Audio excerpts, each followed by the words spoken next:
안녕하세요. 세연에 빠지다의 DJ 민영입니다. 오늘도 첫 번째 사연 시작하기 전에 구독과 좋아요 버튼 눌러주시고요. 그럼 오늘의 사연 함께 시작해볼게요. 안녕하세요. 저는 40대 여자입니다. 40대가 넘어가니 정말 시간이 어떻게 가는지 모르겠어요. 저는 대학병원 간호사예요. 간호사로 일한 지 벌써 15년이 넘었죠. 거기다가 결혼한 유부녀이기도 하다 보니 저는 역할이 너무 많습니다. 두 아이의 엄마이자 남편의 아내이고 며느리인 동시에 부모님의 딸이었죠. 결혼하고 몇 년 동안은 그 많은 역할 중 무엇 하나 놓치고 싶지 않아서 뒤도 돌아보지 않고 앞만 바라보며 살았습니다. 정말 친구를 만난 게 언제인지조차 기억나지 않을 정도로 정신없이 살았어요. 그런데 이제는 좀 지치네요.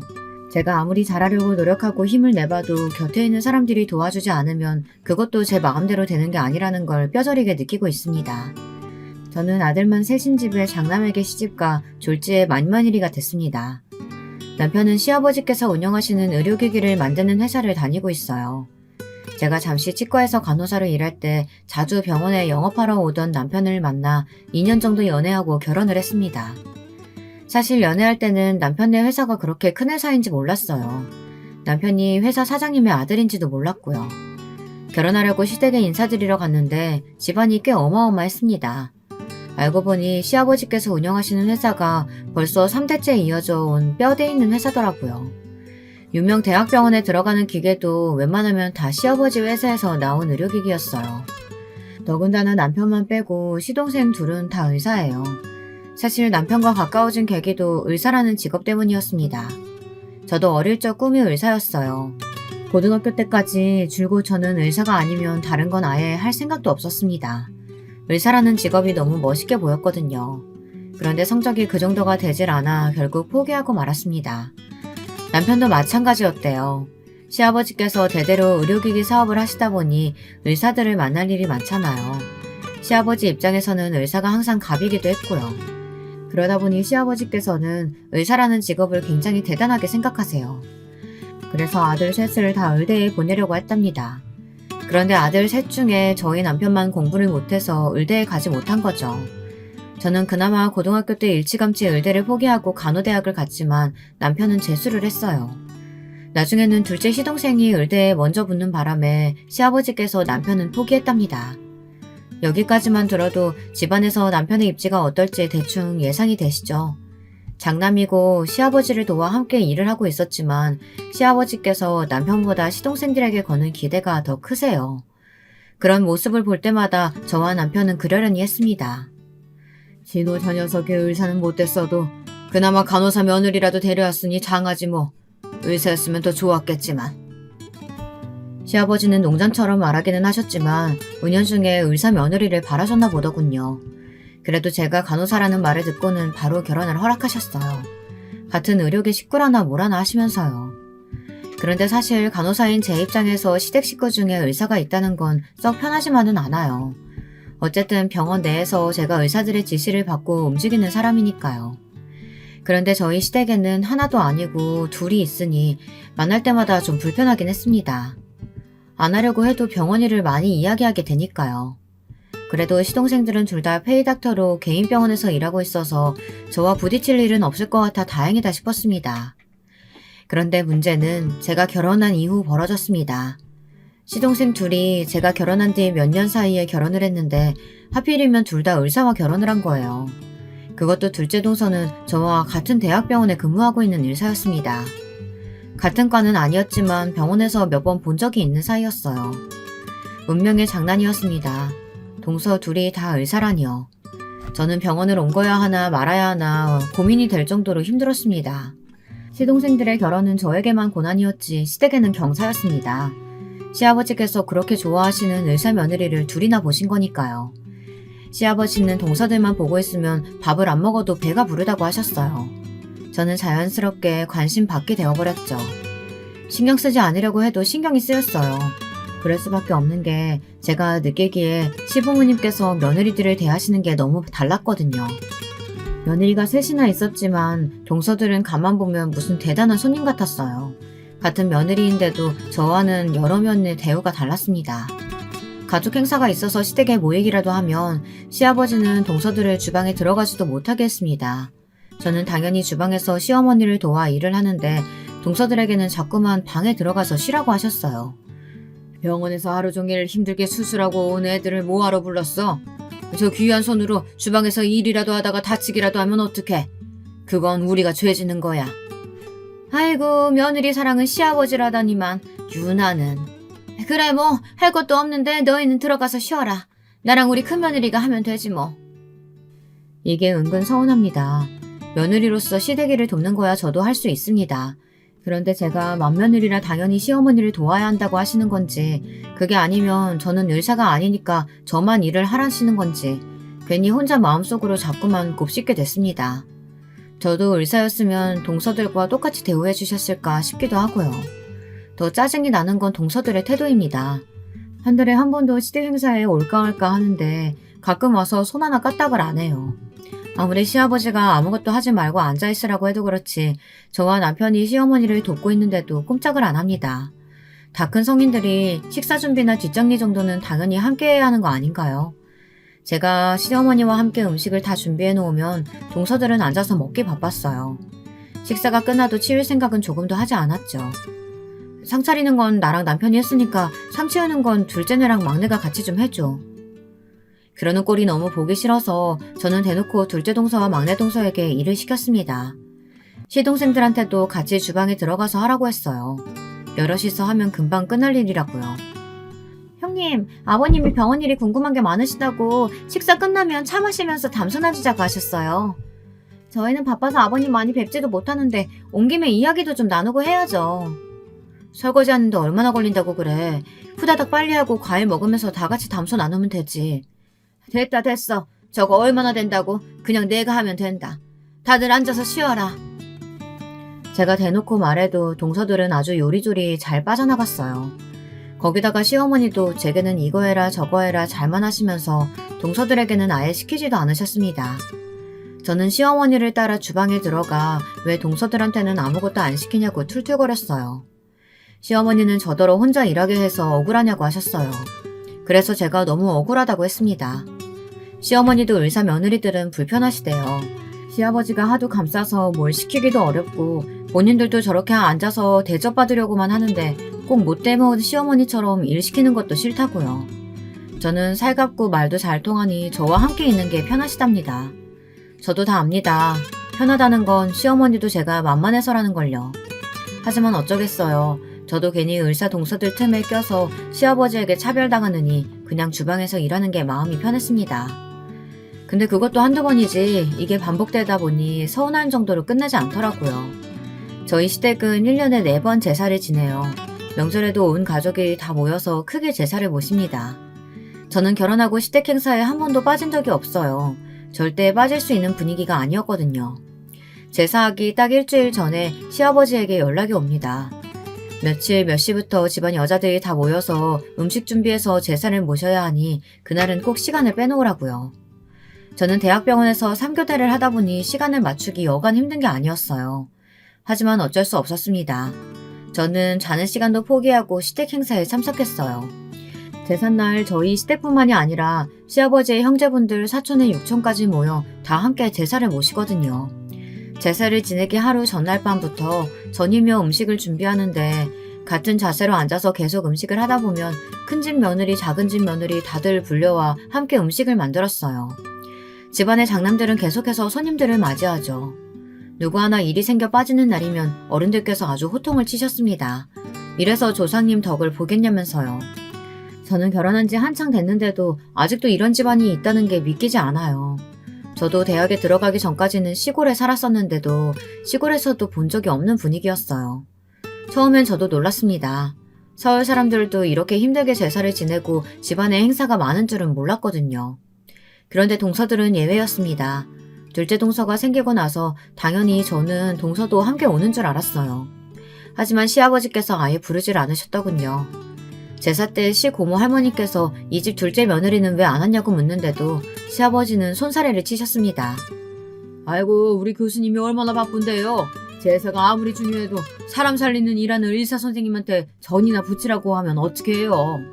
이 집은 큰며느리도 병원에서 일한다고 하지 않았어? 왜 큰며느리랑 둘째 며느리 차별해?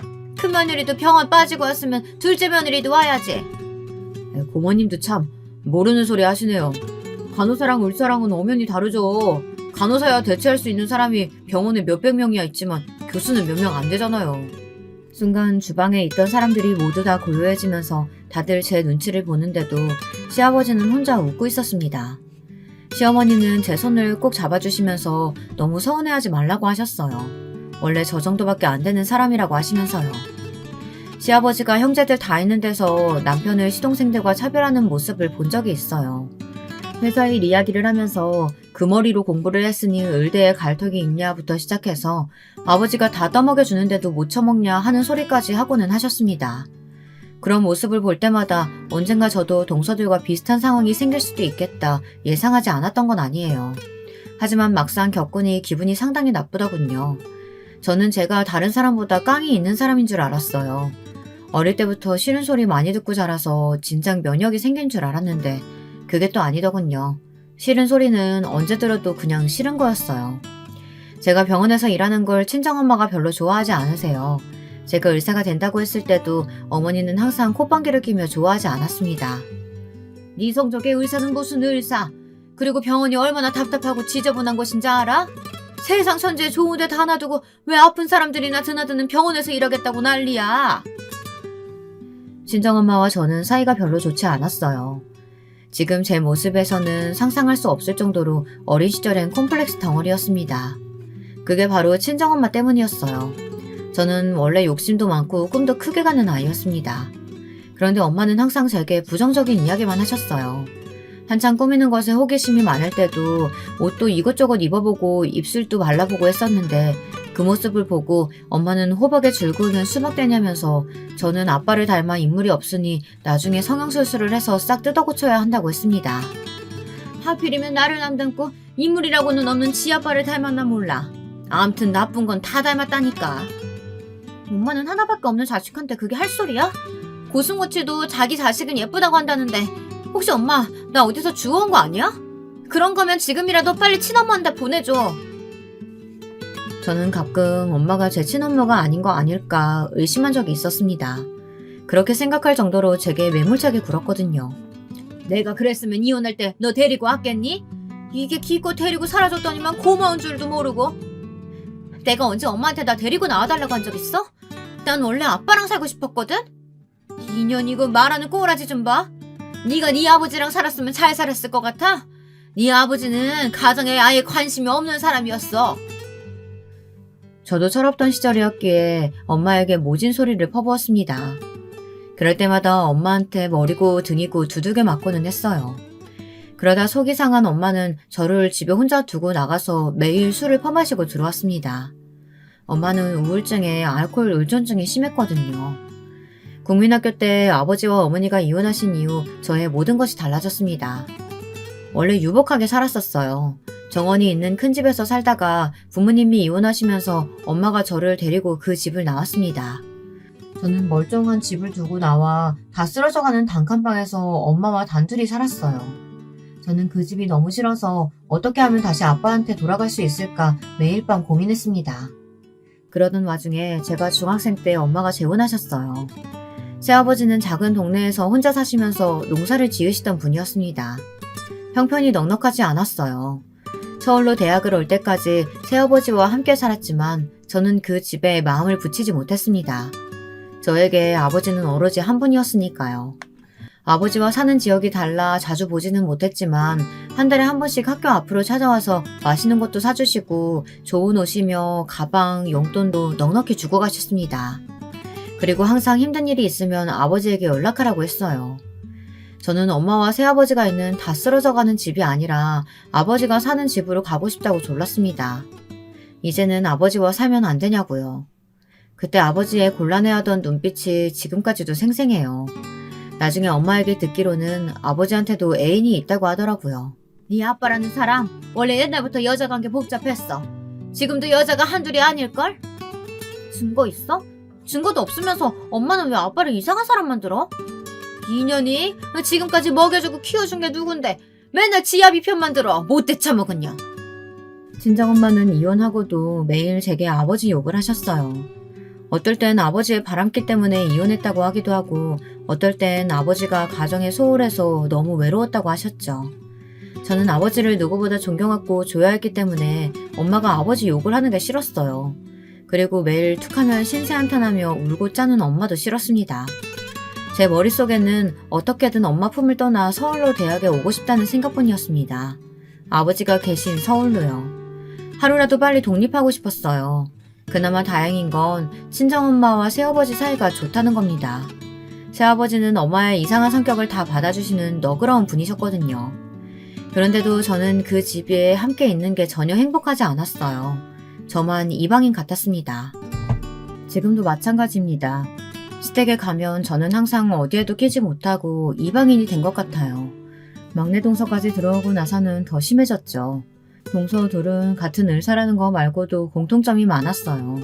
왜 그런 애들 있잖아요. 어릴 때부터 부모님 품에서 부족한 거 없이 자라 오로지 자기 자신밖에 모르는 애들이요. 동서 둘은 어릴 때부터 부유한 집안에서 자란 공주님들이더라고요. 그래서 그런지 아직도 조선시대처럼 계급이 나눠져 있기라도 한 것처럼 조건으로 사람을 나눠 자기 멋대로 판단하고 무시했어요. 동서들은 자기들은 의사고 저와 남편은 의사가 아니라는 것만으로도 자꾸만 선을 긋고 무시했습니다. 한 번은 그런 적이 있었습니다. 저희 아이가 영어 말하기 대회에서 상을 받은 적이 있어요. 규모가 있는 대회였는데 3위로 입상을 했습니다. 마침 시아버지 생신이라 식구들이 다 같이 모여 있었는데 그 소식을 들으시고 시부모님은 제 아들에게 너무 장하다고 용돈도 주셨어요. 역시 우리 집안 장손이네. 우리 장손도 작은 아빠들 따라서 의대 가면 되겠다. 아버지는 아들들 의사 만든 거는 부족해서 이제는 손주한테까지 그러세요. 시아버지께서 기분이 좋아서 하시는 이야기시니 저희 부부도 농담 삼아 즐겁게 생각했습니다. 그런데 좋은 분위기를 동서들이 망치려고 작정을 했더군요. 에이, 의대는 뭐 아무나 가나요? 공부는 무조건 유전이에요. 어릴 때야 좋은 학원 다니고 좋은 선생님 만나면 대충 따라가는 것처럼 보이지만 진짜는 고등학교 들어가 봐야 안다니까요. 맞아요. 공부는 무조건 유전이더라고요. 형님이랑 아주버님 닮았으면 의대는 힘들 텐데 괜히 되지도 않은 거 어릴 때부터 헛바람 넣지 말고 자기 주제에 맞는 일 할 수 있게 일찌감치 밀어주는 게 훨씬 낫다니까요. 시동생들이 동서들에게 농담이라도 무슨 그런 소리를 하냐고 동서들에게 다들 한마디씩 했지만 동서들은 아랑곳하지 않았습니다. 오히려 뭐가 그렇게 신이 나는지 희희낙낙 거렸어요. 순간 저도 모르게 욱하더군요. 조카가 상을 받는다는데 그냥 웃고 넘어가면 될 일을 굳이 기분 나쁜 소리를 왜 하는 건지 모르겠더라고요. 저도 그날은 그냥 넘어갈 수 없었습니다. 평소 어떤 식으로 대했든 간에 제 자식한테까지 재수없게 구는 꼴은 못 봐주겠더라고요. 원래 자식은 다 부모 닮는 거지 뭐. 근데 막내 동서랑 막내 서방님은 둘 다 쌍꺼풀이 엄청 진한데 우리 귀여운 조카만 쌍꺼풀이 없네? 이상하다. 누굴 닮아서 이런 거지? 막내 동서 눈은 누가 봐도 성형수술을 한 눈이에요. 수술이 좀 잘못돼서 항상 누구한테 맞은 것처럼 부어있고 눈을 감으면 바늘선이 다 보이거든요. 저는 일부러 그랬습니다. 동서가 너무 얄미워서요. 그랬더니만 막내 동서는 입을 꾹 다물어 버리더군요. 오히려 꼴에 또 같은 편이라고 둘째 동서가 막내 동서 편을 들었어요. 아직 갓난애기인데 쌍꺼풀 생길지 안 생길지는 모르죠. 형님은 왜 아기 얼굴 가지고 그러세요? 누가 봐도 동서 판박이구만. 그래, 우리 공주님도 나중에 똑같이 수술해주면 되지 뭐.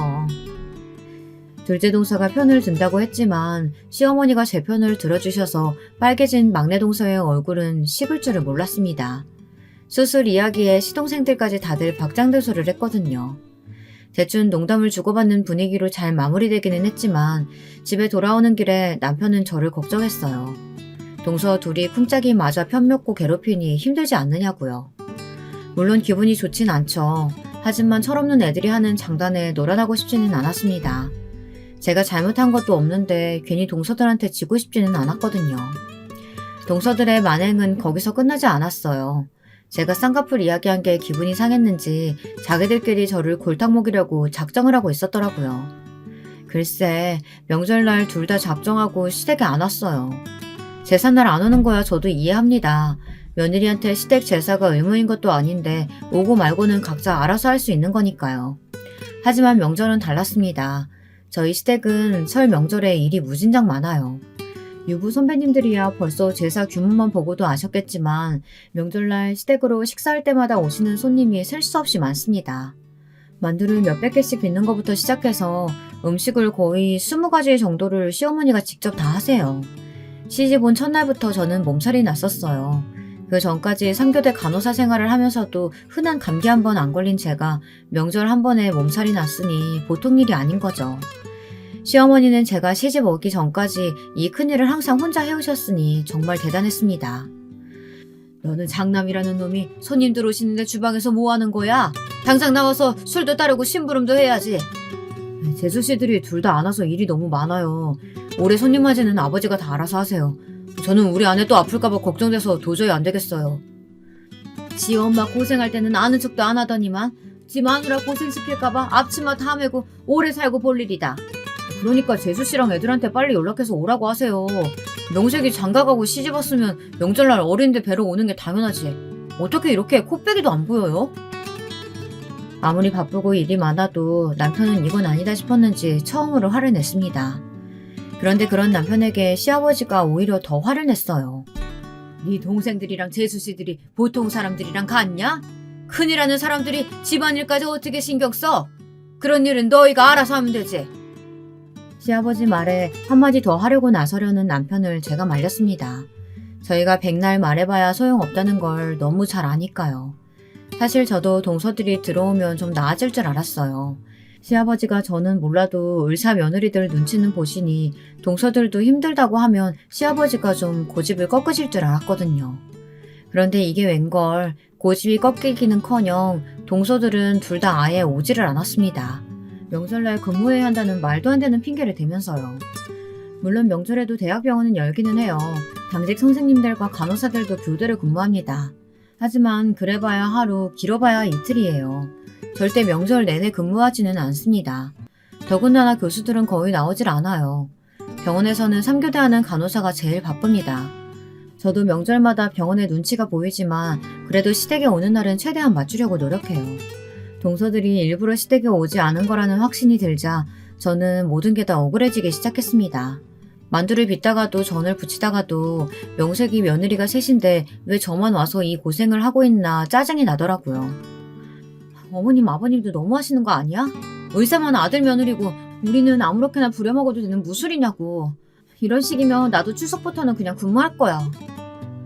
저는 쌓인 화를 애꿎은 남편에게 풀었습니다.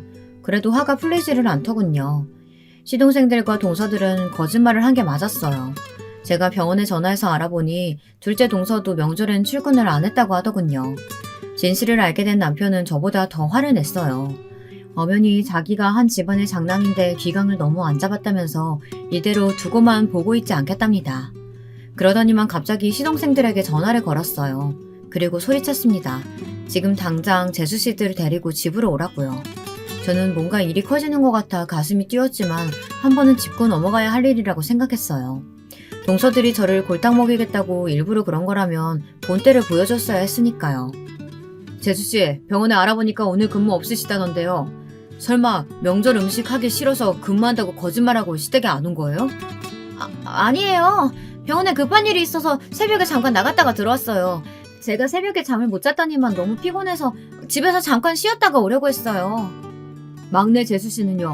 분명히 병원에 출근하셨다더니만 옷은 골프웨어네요? 설마 골프 치다 왔어요? 저희 병원 원장님께서 치러 가자고 하셔서 어쩔 수 없이 다녀온 거예요. 어머님 아버님도 아시잖아요. 사회생활 하다 보면 이런 것도 다 업무의 연속이라는 걸요. 저도 둘째 형님처럼 최연소 교수 자리 따내려면 지금부터 노력해야죠. 동서들은 아주 미꾸라지처럼 요리조리 피해갔습니다.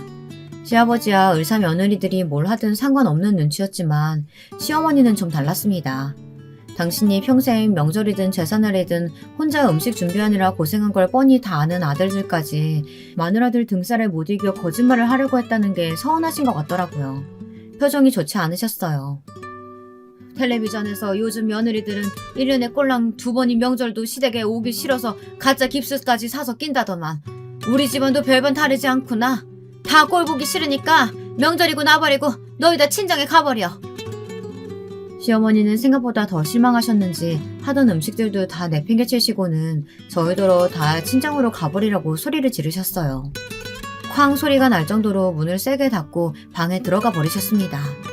그런데 괜한 불똥이 남편에게 튀었습니다. 시아버지는 명절날 사달이 난 게 다 남편 탓이라네요. 내가 너 때문에 못 살겠다.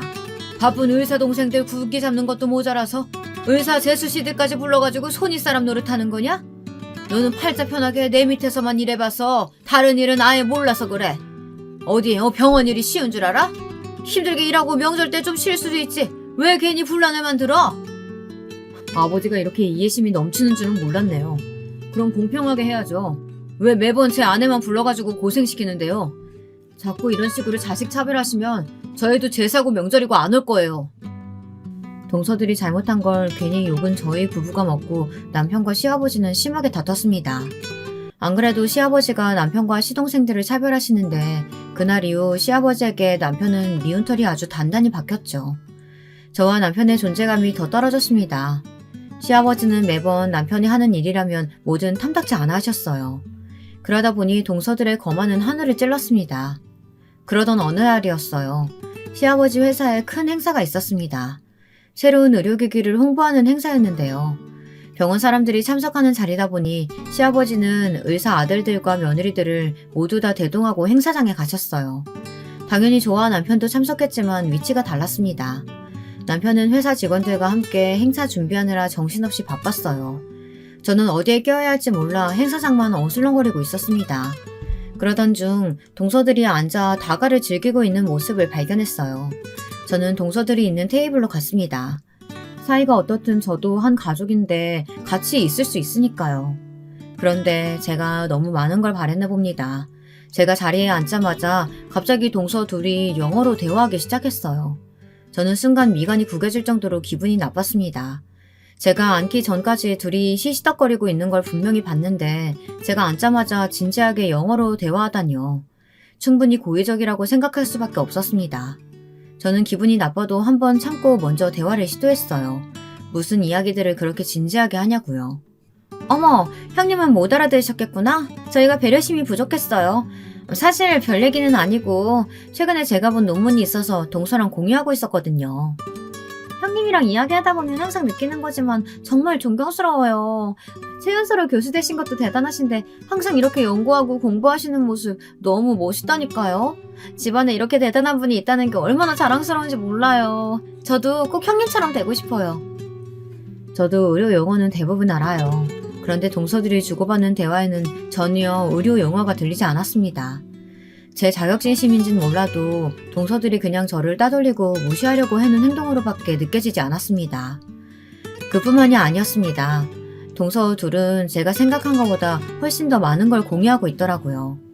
둘째 동서 애들은 저희 애들이랑 나이가 비슷해요. 그런데 저에게는 한 번도 학원이나 과외 같은 교육 문제에 대해 상의하거나 공유한 적이 없었어요.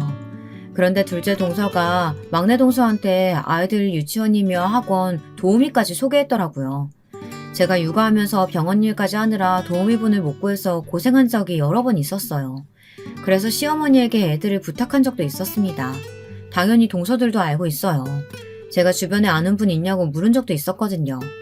그런데 둘째 동서는 저한테는 한 번도 공유해준 적이 없었어요. 이게 은근 서운하더라고요. 다른 건 몰라도 같은 워킹맘끼리 어떻게 저만 빼놓을 수 있나 싶어서요. 저는 서운한 마음을 애써 감추고 제가 먼저 말을 꺼냈습니다. 좋은 선생님이나 도우미분이 있으면 저에게도 공유 좀 해달라고 너스레까지 떨면서요. 그러자 동서들은 짠듯이 둘 다 피식 웃더군요. 저도 다 소개해드리고 싶죠. 근데 선생님들이나 도우미분들도 수준이 다 높아요. 대부분 강남권에서만 근무하고 싶어 하시기도 하고 중요한 건 그만큼 페이도 높고요. 둘째 동서는 사람을 은근히 깔아뭉개는 재주가 있습니다.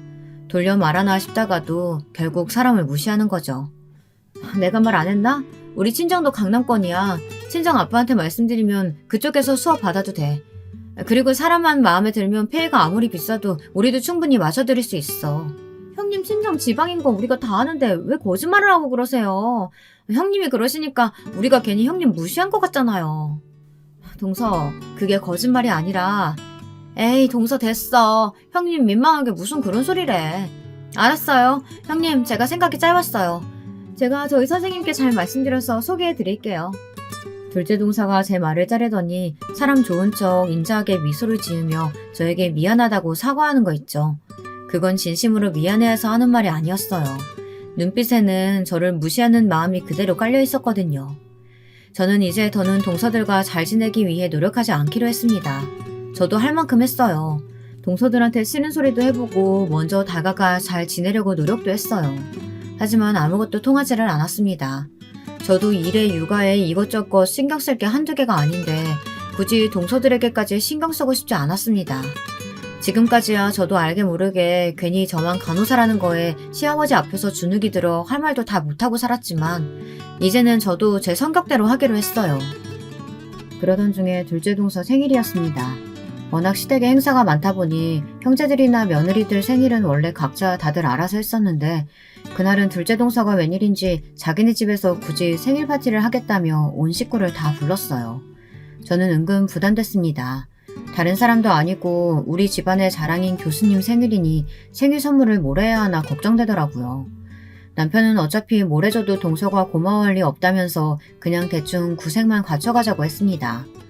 그런데 구색을 갖추려고 해도 어느 정도 금액선에서 준비해야 할지 몰라 어렵더라고요.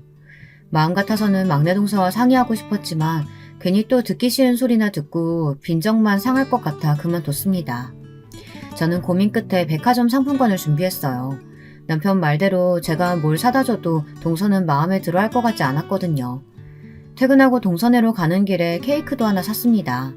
케이크를 들고 동서네 집에 갔더니만 이건 제가 생각한 생일 파티가 아니더군요. 알고 보니 동서가 학회에 낸 논문이 있었는데 그게 꽤 좋게 인정을 받았나 봐요. 그래서 생일 겸 논문 축하 파티를 같이 하는 거였어요. 이야기를 미리 해줬으면 좋았을 텐데 동서는 식구들만 초대한 게 아니었어요. 친구들의 가까운 동료까지 불렀더군요. 근데 아시죠? 제가 동서와 같은 병원에서 근무하는걸요. 동서 생일인지 알고 갔는데 저와 같이 일하는 의사 선생님들이 수두룩했어요. 저와 둘째 동서가 동서지간인지 몰랐던 분들도 있는데 참 민망하더군요. 거기다 더 어이가 없었던 건 둘째 동서의 태도였습니다. 자꾸만 사람들 앞에서 저를 김 간호사님이라고 부르는 거예요. 김 간호사님, 어머 죄송해요 형님. 제가 병원 사람들하고 같이 있다 보니까 헷갈리네요. 형님, 저 샴페인 좀 갖다 주시겠어요? 진짜 저 여우 같은 년이라는 소리가 절로 튀어나올 뻔했습니다. 둘째 동서는 절대 생각 없이 아무 말이나 하는 사람이 아니에요. 뭐든 계산적으로 하는 사람인데 일부러 저를 민망하게 하려고 하는 짓이라는 게 다 티가 났습니다. 어쩌겠어요. 저런 미친 게 제 동서인걸요. 저는 최대한 의사 선생님들 눈을 피해 가족들과 있었습니다. 그런데 제가 잠시 화장실에 가다 둘째 동서와 막내 동서가 하는 이야기를 듣고 말았는데요. 제가 사온 케이크를 가지고 굳이 안 해도 될 소리를 하고 있더군요. 어머, 이게 뭐야? 누가 이런 시장통 케이크를 사왔대? 누구긴 누구겠어. 우리 잘난 간호사 형님이지. 그 모습에 저도 모르게 욱하고 말았어요. 제가 말씀드렸었죠. 이제 웬만해서는 참지 않겠다고요. 저는 제가 준비한 백화점 상품권 봉투를 들고 동서에게 갔습니다. 그리고 둘째 동서에게 봉투를 건넸어요. 동서, 워낙 부족한 게 없으니까 뭘 줘도 다 있을 것 같아서 그냥 상품권으로 준비했어. 필요한 거 사. 백화점 이름이 버젓이 적힌 봉투를 보자마자 둘째 동서는 봉투 안을 확인하더군요. 제가 한 10만원, 20만원짜리나 넣은 줄 알았을 거예요. 저는 보란듯 100만원 상품권을 넣었습니다. 동서들에게 보여주고 싶었거든요. 제가 자기들처럼 의사는 아니어도 저도 이 정도는 할 수 있다고요. 그런데 동서 반응은 제가 생각한 거가 달랐습니다. 갑자기 제 손을 덥석 잡더군요. 형님, 제가 전에 얘기한 것 때문에 이러시는 거예요? 이러시지 않아도 제가 과외 선생님 소개해 드린다니까요. 뭘 이렇게 무리하셨어요. 형님 형편 제가 뻔히 아는데 저 이거 절대 못 받아요. 형님은 저한테 딱 이 케이크만 주셔도 충분해요. 저 케이크만 받을게요. 둘째 동서는 순식간에 저를 이상한 사람으로 만들었습니다. 제가 쥐뿔도 없으면서 오기로 동서에게 상품권을 선물한 사람처럼요. 동서는 제 손에 상품권을 쥐어주더니 케이크 박스를 들고 갔습니다. 순간 주변에 있던 사람들이 저희를 보며 수군거렸어요. 저는 어이가 없어서 주방으로 들어가는 둘째 동서를 따라 들어갔습니다. 그런데 주방으로 따라 들어가지 않았으면 큰일 날 뻔했어요. 글쎄 동서가 케이크를 박스채 쓰레기통에 버리더라고요.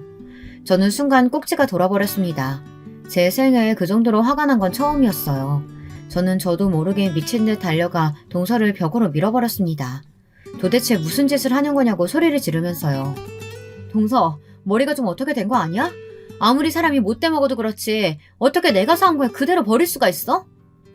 그러게 이딴 케이크를 누가 먹는다고 사와요? 난 호텔 케이크 아니면 입에도 안 되거든요? 정말 답이 없는 연이었습니다. 이제는 상종도 할 필요가 없었어요. 그 순간 소란스러운 소리를 듣고 시아버지가 들어오셨어요. 시아버지는 상황 설명을 듣지도 않고 무조건 둘째 동서 편부터 들었습니다. 기분 좋은 날 윗사람이 돼서 동서한테 왜 소리를 지르냐고요. 저는 그게 아니라고 설명하려고 하는데도 둘째 동서가 또 말을 잘랐습니다. 저는 정말 형님이 걱정돼서 한 이야기였는데 형님은 제가 사람들 앞에서 일부러 쪽팔리게 하려고 했다고 오해하시고는 사온 케이크를 쓰레기통에 버려버리신 거 있죠? 뭐야? 그네 너는 내가 잘못 봐도 한참 잘못 봤구나.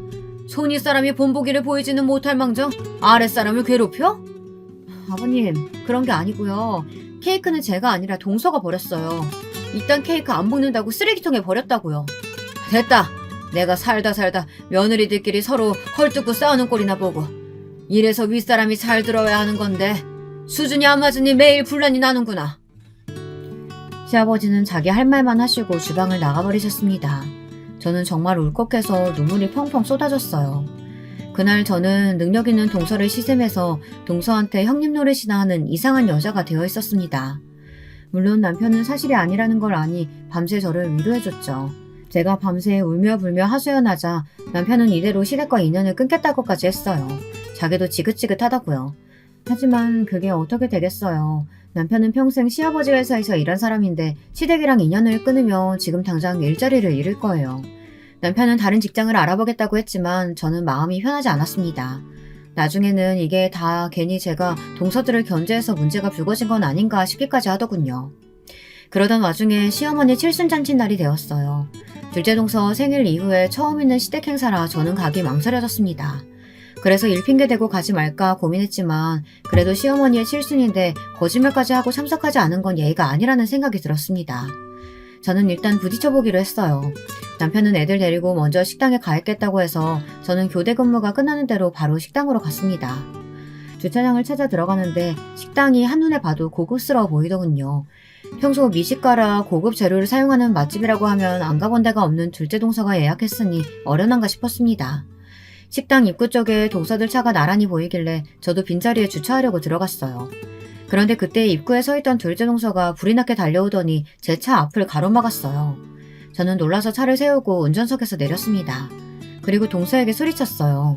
위험하게 갑자기 차에 뛰어들면 어떡하냐고요. 그러자 둘째 동서가 하는 말이 가관이었습니다. 형님, 눈치가 없어도 정도껏이지. 병원에서 중요한 손님들도 많이 오시는데 마티즈를 가족 자리에다 주차하시면 어떡해요. 집안 망신이니까 빨리 차 빼서 다른 곳에 주차하세요. 저는 둘째 동서의 행동이 기가 차다 못해 어이가 없어 실소가 터지더군요. 제가 배까지 잡고 웃자 둘째 동서 얼굴이 일그러졌어요. 동서, 마티즈가 뭐 어때서 그래? 동서 이런 거 가지고 사람 등급 나누고 그러는 몰상식한 사람이었어? 어머, 그럼 설마 지금까지 동서는 의사고 내가 간호사라고 무시하고 그랬던 거야? 명색이 의사라는 사람이 같이 일하는 간호사를 무시하면 어떡해. 동서가 그러가도 좋은 의사라고 할 수 있어? 의사면 그냥 의사지 꼭 좋은 의사일 필요 있나요? 하긴 병원에서 매일 의사 뒤치다거리나 하는 간호사가 뭘 하겠어. 지금 이게 다 무슨 소리야? 아니, 자네는 우리 병원 내과 윤 교수 아닌가? 그 순간 말도 안 되는 일이 벌어졌습니다. 저희 친정아버지가 바로 그 자리에 나타나셨어요. 아니, 이 사장님이 어떻게 저희 시어머니 칠순인지 어떻게 알고 오셨어요? 윤 교수 시어머니 칠순이라고? 그럼 윤 교수가 우리 딸이랑 동서지간이었나? 네? 이 사장님이 형님 아버지시라고요? 말도 안 돼. 결혼식 날 뵙던 분은 다른 분이었는데. 형님, 이거 어떻게 된 일이에요? 그랬습니다. 동서는 당연히 모르고 있었겠지만 저와 동서가 다니는 대학병원 이사장님이 바로 저를 낳아주신 친아버지세요. 제가 일부러 친아버지에게 연락을 드렸습니다. 제가 그토록 병원에서 일하고 싶었던 이유가 바로 아버지 때문이에요. 저희 어머니 아버지는 제가 국민학교 시절에 이혼하셨어요. 아버지는 병원 일로 정신없이 바빴고 어머니는 우울증이 심해져 바쁜 아버지를 매일 원망하셨거든요. 처음 말씀드린 대로 저는 어머니보다 아버지를 더 좋아했습니다. 항상 아픈 사람들을 위해 일하시는 아버지의 모습을 존경했으니까요. 그래서 아버지처럼 좋은 의사가 되고 싶었던 거예요. 성적이 안 돼서 포기하기는 했지만 그래도 간호사가 되어서 같은 의료인이 되었다는 거에 자부심을 느끼고 있었습니다. 어머니와 이혼했어도 저와 아버지는 계속 만나고 있었어요. 제가 간호대학에 갔을 때 누구보다 기뻐하셨던 것도 아버지예요.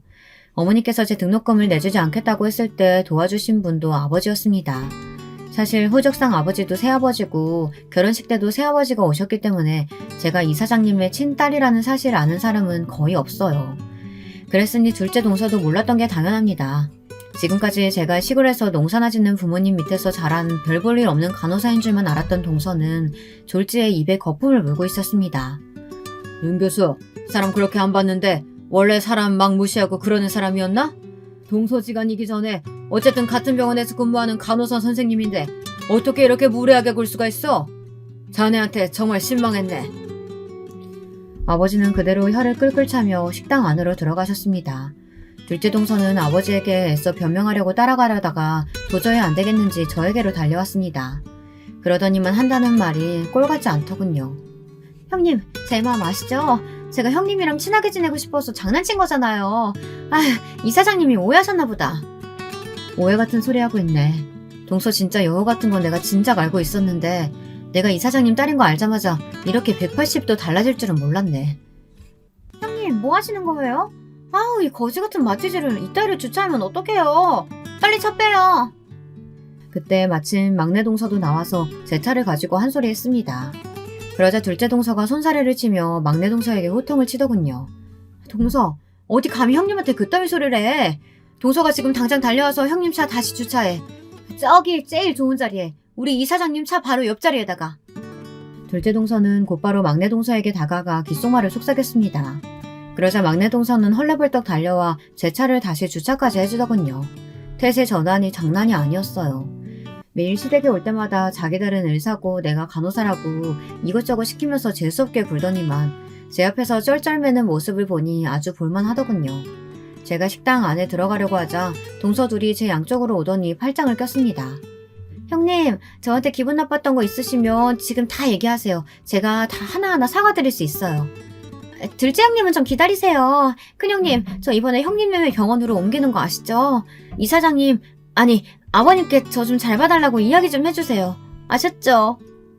저는 어이가 없어서 양팔에 대롱거리고 있는 동서 둘을 세게 밀쳐대고 식당 안으로 들어갔습니다. 여러분들이라면 어떠시겠어요? 동서들이 지금까지 제게 저지른 만행들을 용서해줄 수 있으시겠어요? 그날 이후로 동서들의 태도는 완전히 달라졌습니다. 사실 달라진 건 동서들뿐이 아니에요. 저희 시아버지가 제일 많이 달라지셨습니다.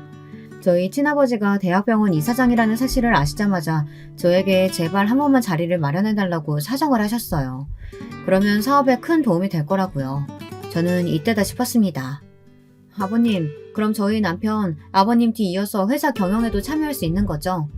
그럼 당연하지. 나는 우리 회사 무조건 우리 장남한테 물려줄 생각이었어. 네 시동생들이나 동서들은 그래봐야 월급쟁이 아니냐.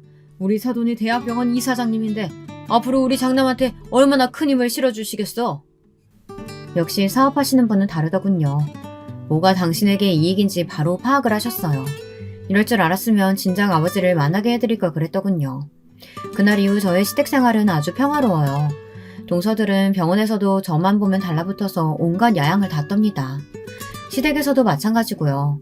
명절이고 제삿날이고 항상 저보다 먼저 와서 알아서들 음식 준비를 한다니까요. 동서들은 언제 또 돌변해서 저를 가지고 놀지는 모르겠지만 지금은 마냥 이 순간을 즐겨보려고요.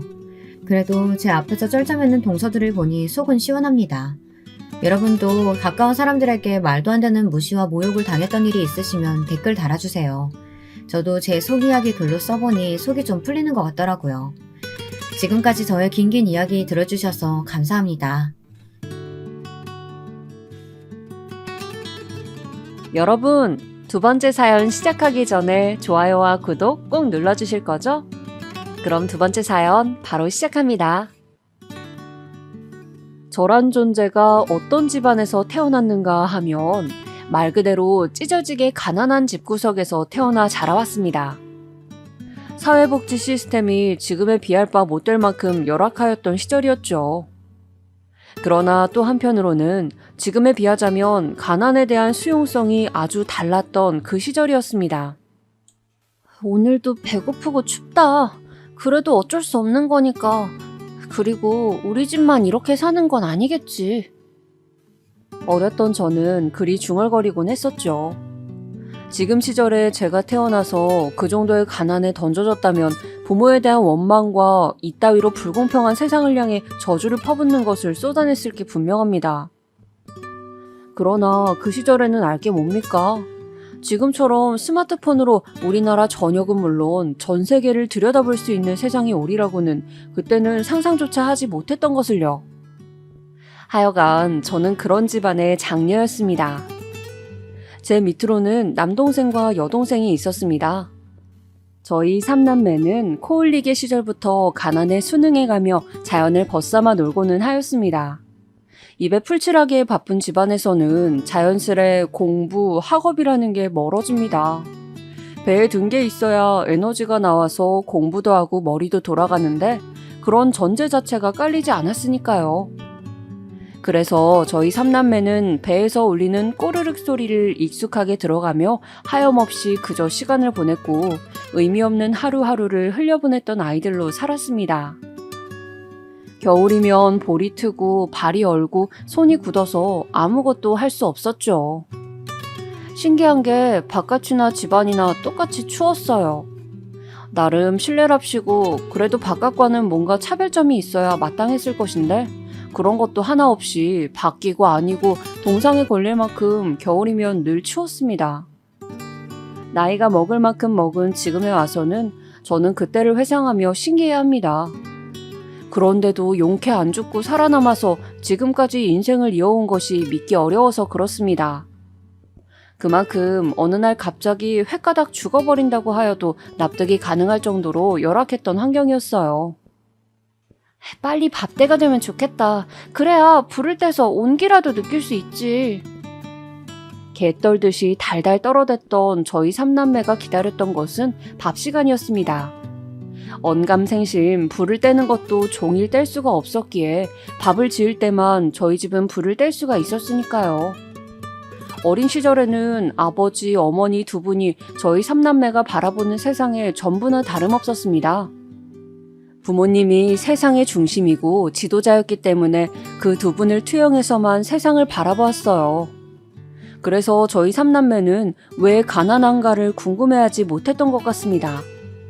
주어진 환경들이 너무나 자연스럽고 당연한 것이었기에 그랬겠죠. 첫째인 저는 물론이고 동생들마저 용돈이라는 개념을 알아본 역사가 없었습니다. 나이를 먹어갈수록 가난의 원인이 제 눈에는 서서히 보이기 시작했었네요. 분명히 일을 하시는 건 맞았지만 벌어오는 돈은 없다시피 하셨던 저희 집안의 가장, 아버지, 소위 일용직, 막노동이라고 표현되는 일을 하셨더랍니다.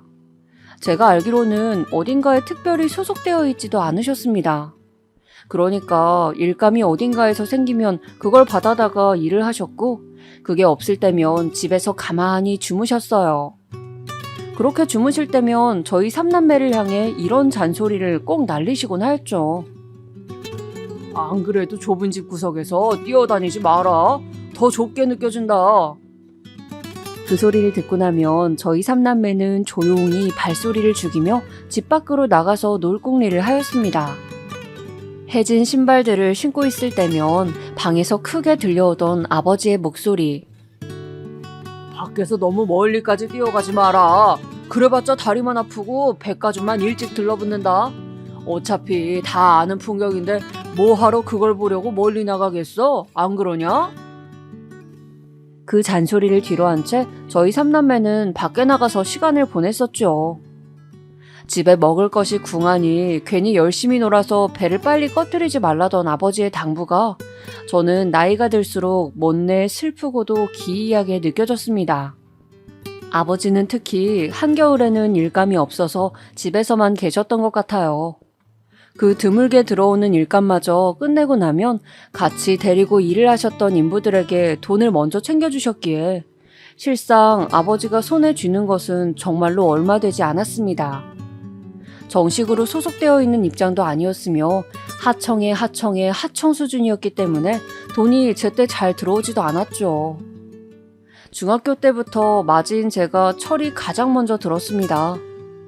동급생들을 보면서 다른 세상을 간접적으로 체험하기도 하면서 제 안에서 견고하였던 좁디 좁은 세상의 벽에 금이 가기 시작했던 것입니다.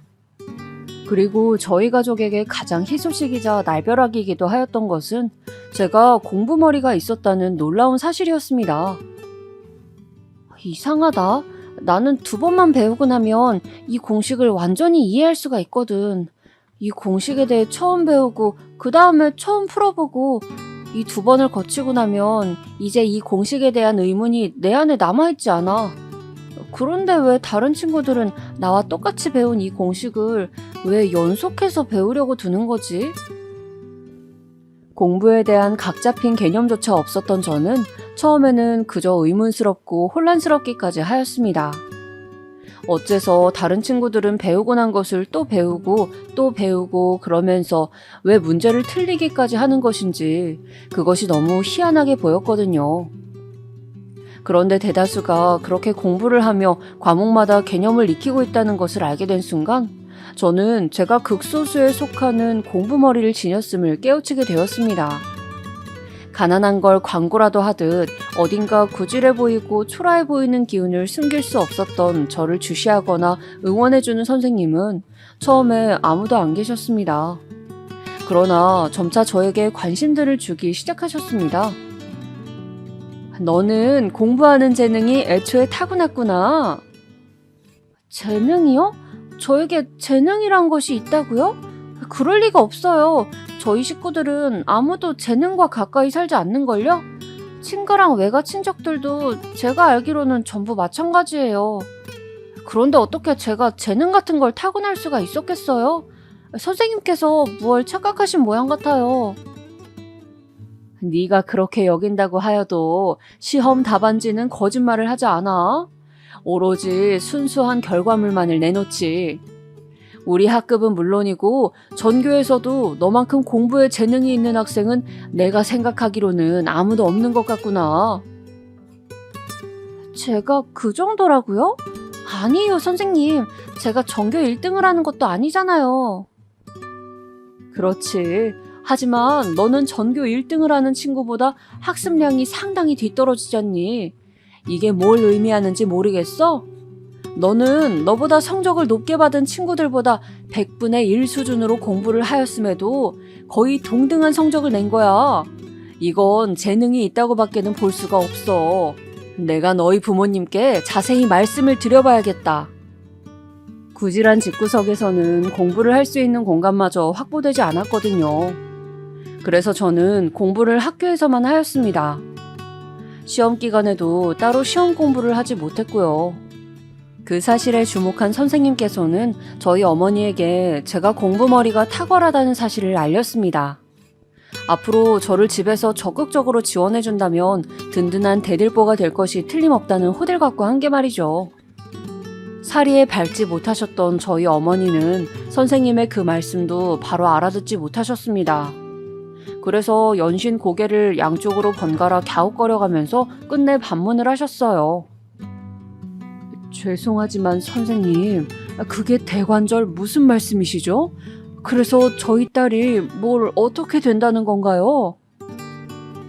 청이 어머님, 그러니까 단적으로 말씀을 드리자면 만약에 댁에서 청이를 전적으로 물심양면으로 지원을 해주셔서 더욱 학업에 정진할 수 있도록 해주신다면 제가 장담하건대 청이는 공부로 성공을 해보일 것입니다.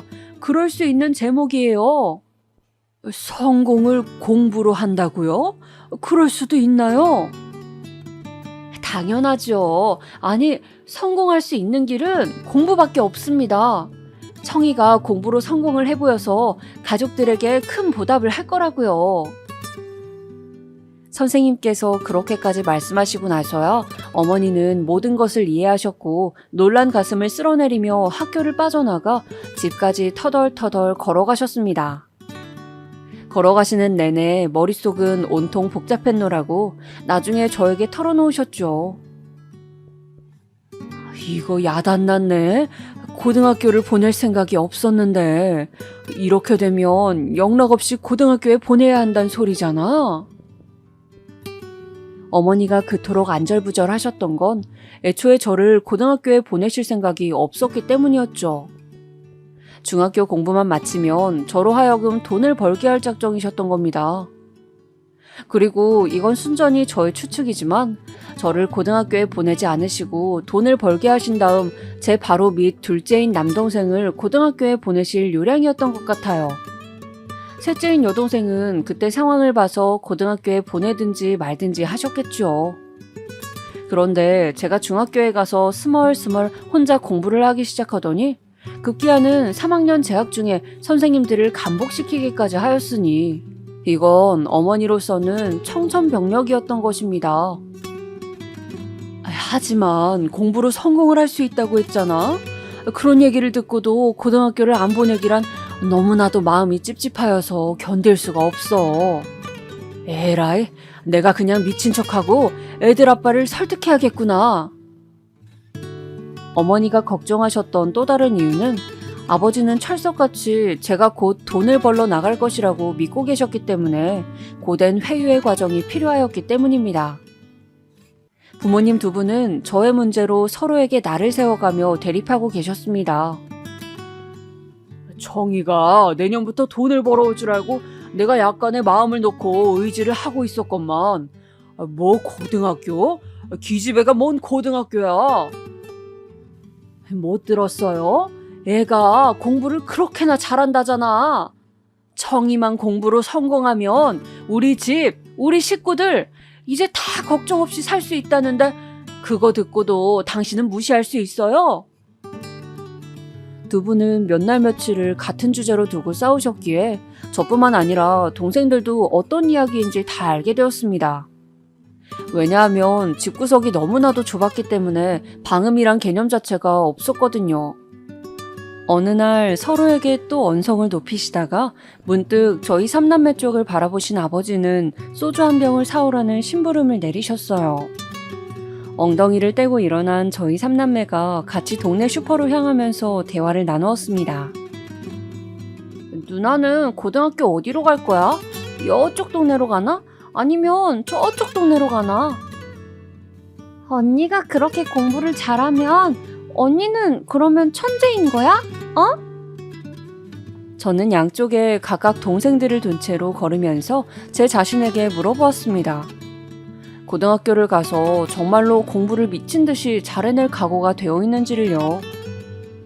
막상 저의 생각이 어떤지는 부모님 두 분 다 저에게 물어보지 않으셨으므로 저는 스스로 질문을 던져야만 했습니다. 혹시나 잠시간 뇌에 문제가 생겨서 일시적으로 공부를 잘하게 된 것이라면 어떡하지? 나 말고는 아무도 집안에서 공부를 잘한다는 소리를 들어본 적이 없잖아. 심지어 내 동생 청석이와 청미는 아예 공부에 흥미가 없어 보이는데.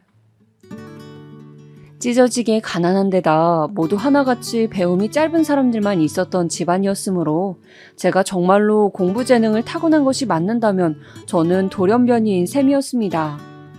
스스로의 수준이 가늠도 잘 되지 않았을 뿐더러 돈을 버는 대신에 고등학교를 가서 공부를 한다는 선택지가 부담스럽고도 두렵게 느껴졌어요. 나도 잘 모르겠어. 하지만 난 어쨌거나 공부를 하는 게 즐겁고 설레는 것 같아. 배움이 늘어날 때마다 뿌듯하고 보람찬 기분이 들거든. 아마도 나는 어느 고등학교든 진학해서 내 공부 실력이 어떤 수준인지 직접 체험해보고 싶은 것 같아. 그럼에도 저는 마음속에서 우러나오는 솔직한 말을 제 동생들에게 꺼내 보였습니다. 말을 뱉고 나니까 가슴이 막 두근거리더라고요. 그 후로 며칠이 지났을 때 부모님은 저를 앞에 앉혀두시곤 고등학교에 진학하라는 말씀을 건네주셨습니다. 저는 믿을 수가 없어서 아버지 쪽을 빤히 쳐다보았죠. 그러나 헛되게 들은 것이 아니었고 아버지 또한 진심으로 저에게 고등학교 진학을 권유하고 계셨습니다.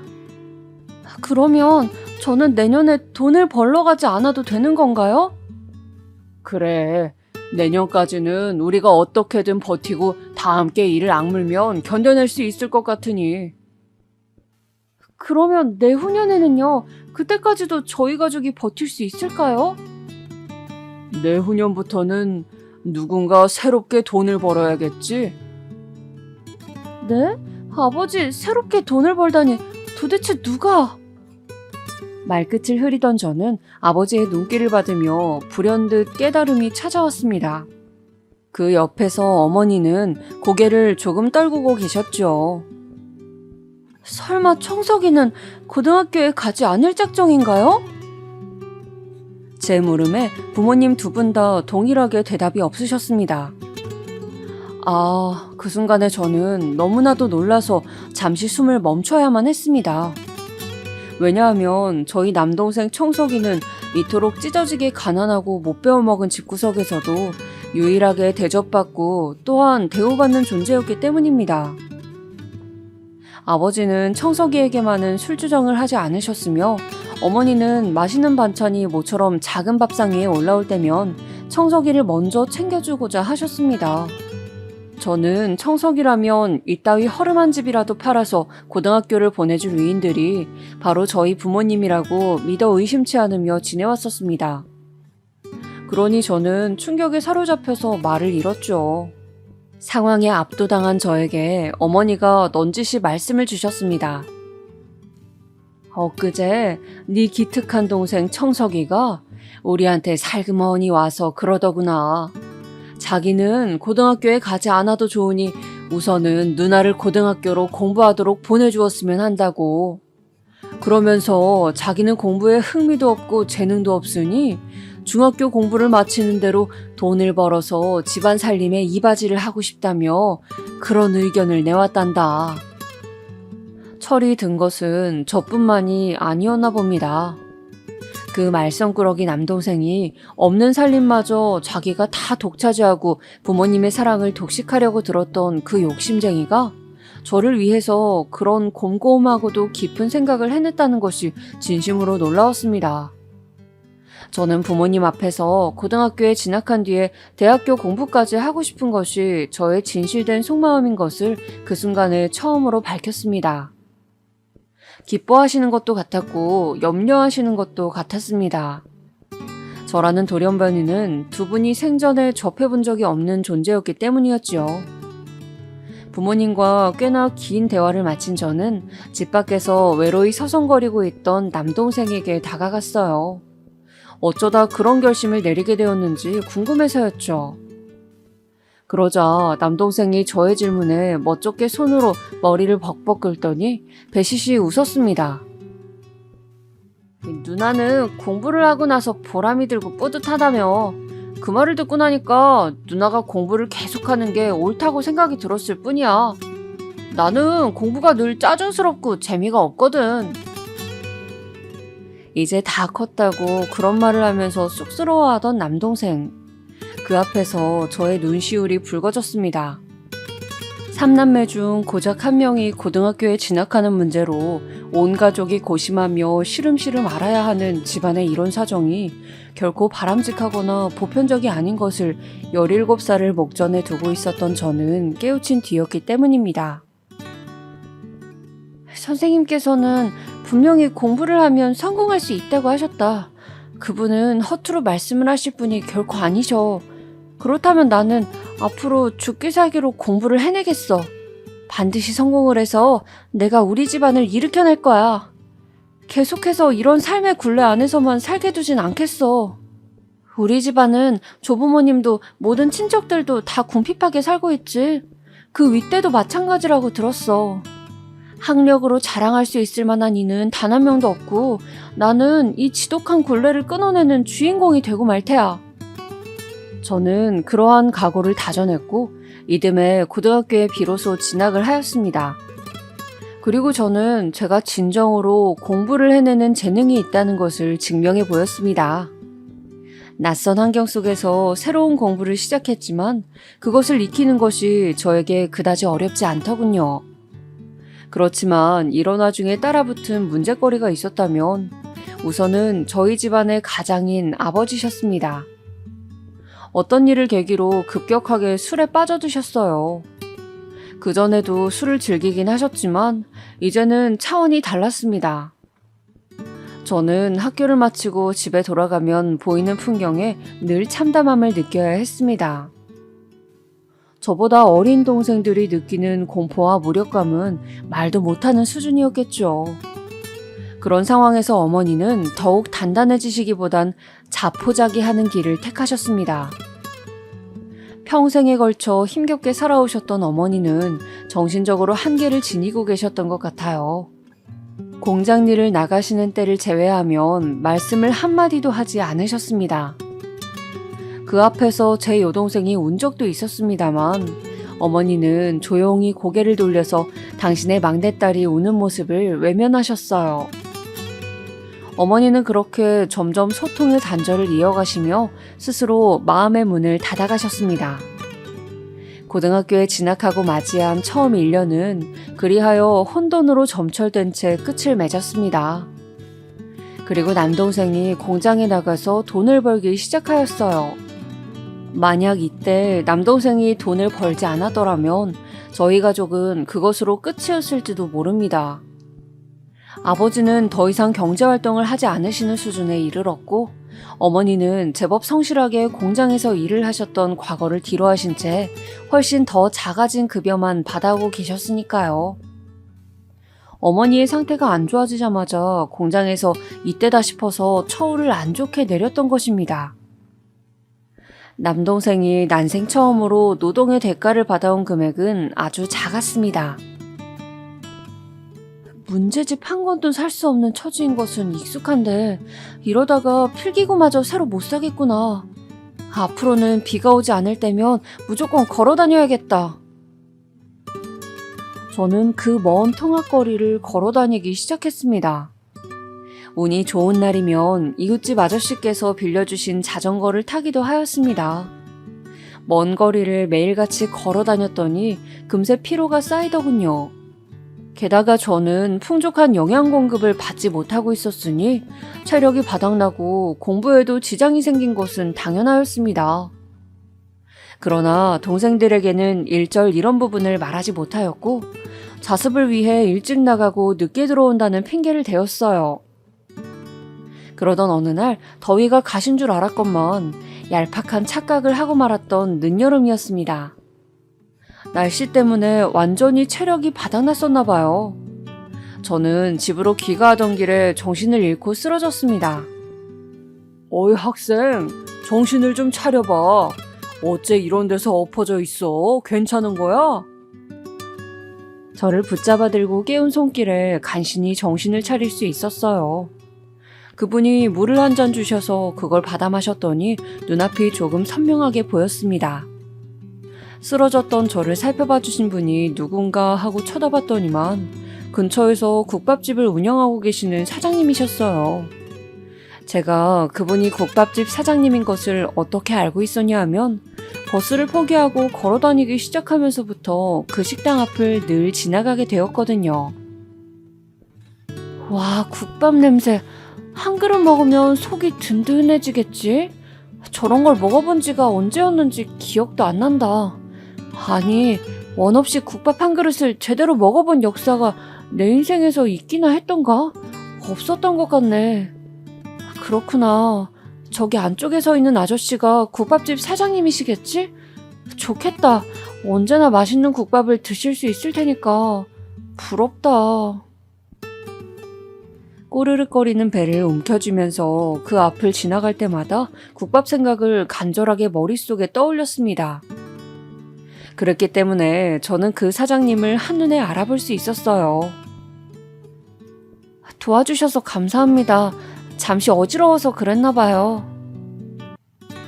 저는 꾸벅 인사를 드리다가 몸을 휘청거렸는데 사장님이 깜짝 놀라시면서 제 몸을 부축해 주셨습니다. 너같이 빚 좀 마른 학생은 처음 본다. 교복을 보니까 바로 여기 근처의 학생이잖아. 지금 집으로 가는 거니? 사장님의 물음에 저는 힘없이 고개만 끄덕거렸어요. 조용히 돌아설 작정이었는데 갑자기 사장님이 상상하지도 못한 선의를 베풀어 오셨습니다. 밥은 먹었니? 이 시간까지 설마 굶진 않았겠지만 널 보니까 그 설마 하는 일이 진짜로 일어났을 수도 있겠다 싶구나. 국밥 한 그릇 먹고 가라. 아저씨가 한턱 내줄게. 저는 당황한 채로 사장님의 손에 이끌려서 국밥집으로 들어갔습니다. 주방 아주머니가 저랑 사장님을 번갈아 쳐다보면서 눈을 휘둥그레 뜨시더라고요. 뭐해? 한 그릇 얼른 말아봐.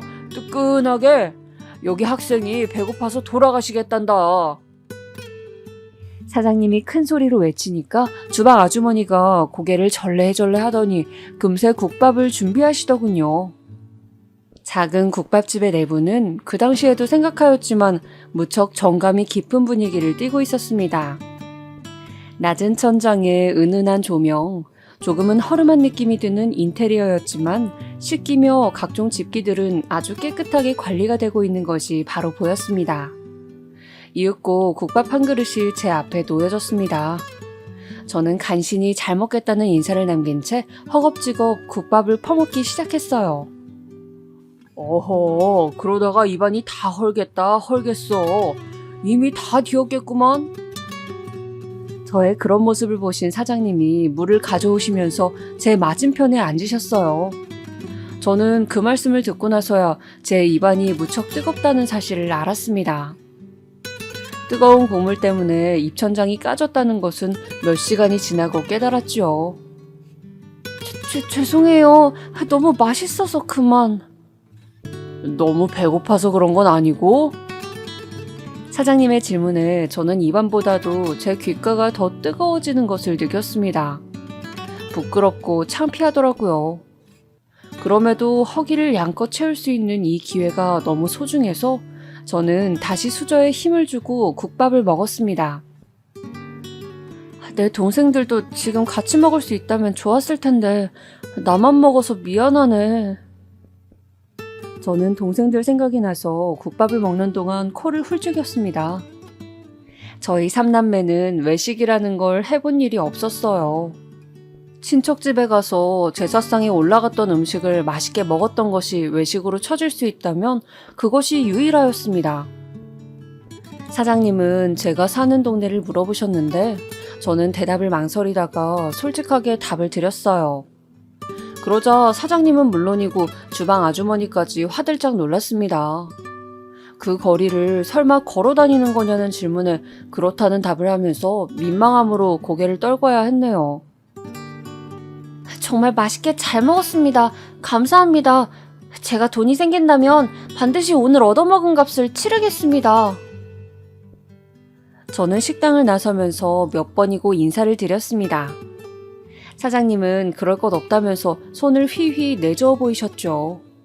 그날 집으로 돌아가는 길이 평소보다 덜 무섭고 덜 힘들었던 것 같습니다. 3학년으로 올라가기 전에 돈을 벌어둔다면 좋을 텐데 돈을 벌 수 있는 좋은 수단이 혹시 없을까? 그리고 저는 그런 고민에 빠져들었어요. 찢어지게 가난한 집안의 자식이라는 걸 팍팍 티라도 내듯 그게 다 드러났던 저에게는 마땅한 친구가 없었습니다. 특히나 도보로 통학을 하면서부터는 너무 피곤하여서 쉬는 시간마다 무조건 잠을 청하였으니 더욱 친구들과 교류할 기회가 적어졌죠. 하지만 이런 저에게도 친구가 드디어 생겼는데 그 여자애는 저와 동병상련이었습니다. 정이야, 너는 그래도 괜찮은 거야. 내 사정이 괜찮다고? 어째서 그렇게 생각하는데? 너는 집에서 얻어맞고 살진 않잖아? 잘못 맞아서 죽는 건 아닐까 하는 공포심을 집에서 안 느껴도 된다면 너는 그래도 괜찮은 집구석에서 살고 있는 거야. 그 친구의 말을 들으면서 저는 둔기로 머리를 한 대 얻어맞은 듯한 기분이 들었습니다. 중학교에 올라가서야 우리 집 외의 세상이 존재한다는 사실을 제대로 인식했을 정도로 저는 편협한 사고방식을 지니고 있었으므로 고등학교에 올라와서도 시야가 좁은 것은 마찬가지였나 봅니다. 불행의 잣대란 놀라울 정도로 자유로우며 그것은 언제나 상대적이라는 것을 그 순간에 처음 깨우쳤던 것이에요. 얻어 터지고 기절했다가 자기가 흘린 코피 때문에 숨이 막혀서 정신을 차린 경험이 없다면 너는 화목한 가정에서 살고 있는 거라고 할 수 있지. 게다가 너는 똑똑하잖아? 네가 전교에서 10등 안에 드는 괴물은 아니지만 그 괴물들보다 훨씬 공부를 덜 하는 데다가 조건이 후달리는 것을 나는 알고 있어. 그러니까 네가 사실은 가장 똑똑한 애라는 거겠지. 너는 누군가의 입장에서는 굉장히 행복한 조건을 갖추고 있을 수도 있다고. 그때 저는 한 번의 탈피를 하였다고 생각합니다. 그 친구의 얘기에 저는 사고방식의 변화가 확 일어났던 것 같아요. 저도 모르게 가난에 찌든 그 친구의 팔을 붙잡으며 간절하게 물었습니다. 100원이라도 좋아. 내가 지금 이 환경에서 돈을 벌 수 있는 일이 있을까? 뭐든 안다면 알려줘. 부탁이야. 꽤나 골몰하면서 고민하던 그 친구는 이내 한 가지를 떠올려냈습니다. 너 등하굣길에 껌을 팔아보는 건 어때? 내가 아는 동생이 시내 쪽에서 껌을 팔거든. 걔도 어디서 전수받고 그런 걸 시작한 모양이던데. 네가 관심이 있다면 내가 연결해서 알아봐 줄게. 저는 그 소리를 듣자마자 아주 그럴싸하다는 생각이 들었고 무조건 하겠다고 하였습니다. 여자 고등학생이 파는 껌은 절대 안 팔릴 거라는 걱정이 슬쩍 들기도 하였지만 저는 어찌되었든 간에 껌을 팔게 되었어요. 등하굣길이 워낙 길었다 보니 그걸 이용해서 껌을 팔기 시작했습니다. 보이는 사람이 있으면 무조건 다가가서 껌을 내밀고 하나만 사달라고 굽신거렸어요. 학교와 위치가 가까워질수록 저를 알아보는 학생들, 교복 입고 껌을 파는 특이한 거렁뱅이라고 손가락질하는 사람들이 많아졌죠. 그러나 학교 근처가 가장 사람이 많기도 했기 때문에 저는 껌을 팔기 위해 이 사람 저 사람에게 다가가는 것을 망설이지 않았습니다. 나는 전혀 안 부끄러워. 정말로 부끄러워해야 하는 사람은 아무것도 안 하고 돈이나 축내면서 좁은 집의 한 구석을 차지하고 들어놓은 아버지야.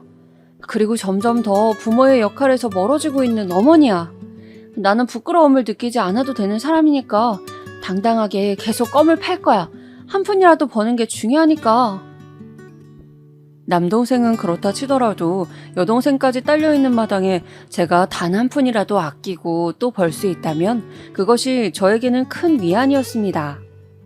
그렇게 제발 한 통만 사달라면서 구걸해 가며 껌을 팔기 시작한 지 2달이었습니다. 어느새 날씨는 몹시 추워져 있었죠. 안 산다니까. 왜 자꾸 귀찮게 해? 너 귀 먹었어? 어떤 나이든 아저씨에게 껌을 팔아보려다가 저는 팔지는 못하고 머리통을 한 대 얻어맞았습니다. 그러면서 손에 들고 있던 껌들이 떨어졌어요. 저를 때린 아저씨는 욕을 하면서 멀어지셨고 저는 바닥에 쪼그려 앉아서 껌들을 하나하나 주웠습니다. 다 주워들고 일어섰을 때 저기 멀리서 저를 바라보고선 인형이 눈에 들어왔어요. 자세히 보니까 그 사람은 바로 국밥집 사장님이셨습니다. 손짓을 해서 저를 부르시더라고요. 왠지 창피함이 몰려와서 그 부름에 갈까 말까 고민하다가 혹시 껌을 팔아주실지도 모른다는 생각이 들자마자 다리가 저절로 움직였습니다. 다가가서 꾸벅 인사를 드렸는데 식당 안으로 들어오라고 하시더군요. 구석자리에 마주보고 앉자마자 사장님이 저한테 딱 이렇게 물어보셨습니다. 너 왜 이러고 사니? 무슨 사정이 있어? 그리고 저는 막막해져서 어떤 대답도 섣불리 뱉지 못하고 가만히 있었습니다. 침묵만 지키면서 고개를 수그리고 있는데 문득 제 시야에 뜨끈한 국밥이 들어왔어요. 제 앞에 국밥을 놓은 사람은 주방 아주머니셨습니다. 왜 자기 마음대로 국밥을 내오는 거야? 아이고, 웃기는 사장님이네. 앉았으면 무조건 국밥을 먹어야 하는 게 이 집 규칙 아니었어? 내가 잘못 알고선 일을 하고 있었나?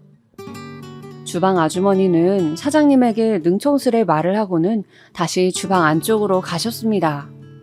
제가 머뭇거리자 사장님은 혀를 쯧쯧 차시면서 저에게 국밥을 먹으라고 해주셨어요. 언제나 그렇듯이 그때도 배가 고팠기 때문에 저는 더 사양할 도리가 없이 국밥을 먹었습니다. 그날도 국밥이 아주 뜨끈하였죠. 저희는 내 사촌 누나 되는 사람이야. 그러니까 이 가게는 가업이라고 할 수 있지.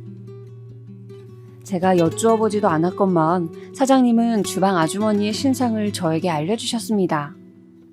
그러더니 본인이 언제부터 이 식당을 운영하게 된 것인지, 그동안 어떻게 살아왔는지 갑자기 저에게 쭉 늘어놓으셨어요. 듣는 동안에 저는 국밥을 다 먹어치웠습니다. 자, 다 들었으면 이제 네 차례다. 나는 오늘 너한테 국밥 한 턱을 쏘겠다고 말을 한 적이 없거든. 그러니까 네 이야기를 해서 대신 값을 내도록 해. 안 그러면 돈을 내고 가야 할 거야. 사장님은 짐진 무서운 표정을 지어 보이셨지만 그건 하나도 위협적이지 않았습니다. 망설이던 저는 일순간에 마음이 풀어져서 제 이야기를 하기 시작했어요. 사장님은 제가 공부를 잘한다는 대목을 들으실 땐 놀란 얼굴이 되셨죠. 하지만 이런 상황에서는 솔직하게 대학을 간다고 해도 그 돈이 감당이 될 수 있을지 모르겠어요. 아무래도 어렵겠죠? 고등학교를 제대로 끝마칠 수 있을지 없을지도 저는 미지수인걸요. 제가 초연하게 말을 맺었을 때 사장님은 아주 진지한 눈빛으로 저를 바라보고 계셨습니다. 그러면서 저를 보면 예전에 열병으로 세상을 떠난 본인의 여동생이 생각난다고 하셨어요. 아주 똘똘했었기에 그때 일찍 세상만 뜨지 않았어도 분명히 공부를 잘하는 학생이 되었을 거라고 본인은 믿고 계신다고도 덧붙이셨죠. 너 이제 껌은 그만 팔아라. 네가 학교를 다니고 공부를 하는 이상 내가 네 학비는 지원해주마. 사장님이 아무렇지도 않게 꺼내신 그 발언에 저는 너무 놀라서 딸꾹질까지 튀어나갔습니다. 혹시 농담으로 그러신 건가 싶어서 유심히 눈치를 살폈지만 사장님은 진심이셨어요. 길에서 쓰러져 있었던 제가 어느 순간부터 껌을 팔기 시작하는 걸 발견하시고는 내내 신경이 쓰이셨다고 하시면서 저에게 학비를 꼭 지원해주고 싶다고 거듭 말씀을 해오셨습니다. 하지만 저는 드릴 수 있는 게 없는걸요. 이건 사장님께 수지타산이 맞지 않은 일이에요. 예끼, 공부 좀 한답시고 이런 상황에서 수지타산을 운우네? 그럴 거면 나한테서 국밥 얻어먹었을 때도 그 이야기를 하던가. 거참 얍삽하구만. 호탕하게 웃어 보이신 사장님께서는 저에게 앞으로 학비 걱정일랑 하지 말고 성실하게 학교나 다니라고 말씀해 주셨습니다. 그리고는 저에게 1,000원을 주셨어요. 영문을 몰라서 그걸 받아들고 사장님을 바라본 순간 저는 들려온 다음 말에 눈물을 주르륵 흘리고 말았습니다. 갈 때 버스 타고 집에 들어가라. 이제 해 떨어지면 엄청 춥다 이 녀석아. 깜깜해서 앞도 안 보여. 저는 사장님을 향해 그리고 주방 안쪽에 앉아 계신 아주머니를 향해 허리를 숙여 인사를 드렸습니다. 나는 정말 행운이 넘치는 사람이구나. 내가 뭘 잘했다고 이토록 훌륭한 어른을 만날 수 있었을까? 그날 버스를 타고 집에 가는 동안 저는 히끗거리면서 내내 눈물을 삼켜냈습니다. 감동으로, 감사함으로 울어본 적은 그때가 평생에서 처음 있는 일이었습니다. 눈물을 한바탕 계속해서 쏟아내면서도 마음속으로는 따뜻한 기운이 퍼져나갔죠. 가난에 허덕이며 능력이 부족한 부모님 밑에서 살아오며 저는 대가 없이 주어지는 돈은 존재할 수 없는 허상이라고 여겼었더랬죠.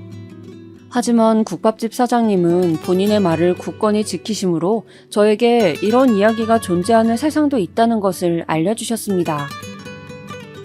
어느새 술독에 푹 빠져버린 아버지.